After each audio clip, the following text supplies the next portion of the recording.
Shmirat Alashon, jour numéro 45. Veotermisé Matzilou Bemidrash, Agadat Bereshit. Plus que cela, nous avons trouvé encore dans le Midrash concernant le livre de la Genèse. L'arati de la voix à Kol Mitrap In, que dans le monde futur, tout le monde sera guéri, Nachash est mitrapé. Mais le serpent, lui, ne sera pas guéri. Que Shem Shenachash en l'orefoua. Et de la même manière que le serpent n'a pas de guérison, de même, celui qui parle de la médisance sur un autre, en l'orefoua la tlavo, n'aura aucune guérison dans le monde futur. Chez les marques, comme il dit, imishach anachash pelo lachash, si le serpent mord sans faire sortir de venin, ken enitron balashon. Il en va exactement de même pour celui qui dit des mauvaises paroles dont il ne tire absolument aucun profit. Haga, remarque, Veita Midrash Rabbah Parshat Vayera. Et on trouve dans le Midrash Rabbah sur le passage de Vayera. Amar Rabbi Levi. Rabbi Levi dit, Akadosh Baruch Hu notel et ovdei kochavi ou mazalot. Dans le monde futur, le Seigneur béni soit-il prendra les idolâtres, Moridan la Gehinam, et il les fera descendre dans l'enfer, Vomer Lahem, et leur dira, Lama item konsin et banai.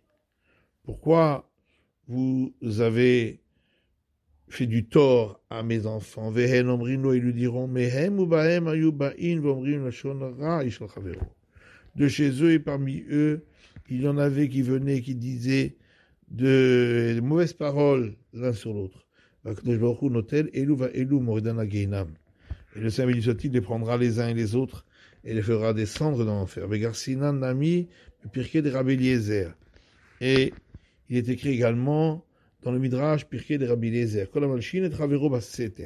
tout celui qui dit du mal d'un autre en cachette, il n'a pas de guérison chez les marques, comme il est dit, mais la shni baseterehu, un verset dans les psaumes, celui qui dit du mal de son prochain en cachette, Oto Atzmit, lui je le détruirai, Pirouche la Chalutin, ce qui veut dire entièrement. Le Katou Vechadomer, un autre verset dit dans le Deutéronome, Aru Makerehu Basater, maudit sur celui qui frappe son prochain en cachette, Talechasheuken, et sache que il en va véritablement ainsi. Bouré à Nachash, viens et regarde le serpent. Shilshin Menakosh Baruchu Ben Adam, qui a dit du mal, des paroles de mal entre le Saint béni soit-il et l'homme, Adam, vers Ezro et sa compagne, Perouchisto, c'est-à-dire sa femme. Araro Akadosh Baruchu, et le Saint béni soit-il l'a maudit, chez Afar Ma'achalo, que sa nourriture sera de la terre, chez Neymar, comme il dit, Va'afar Tochal Kol Yemecha Yecha, et de la terre tu mangeras tous les jours de ta vie. Pérouche que Moshe Sham Ketiv Kol Yemecha Yecha. Vadaya Kavana Shelo Yitrape Aflimot HaMashiach. L'explication, c'est de la même manière qu'il est écrit là-bas, tous les jours de ta vie. Et forcément, ça veut dire qu'il ne sera pas guéri, même au temps messianique.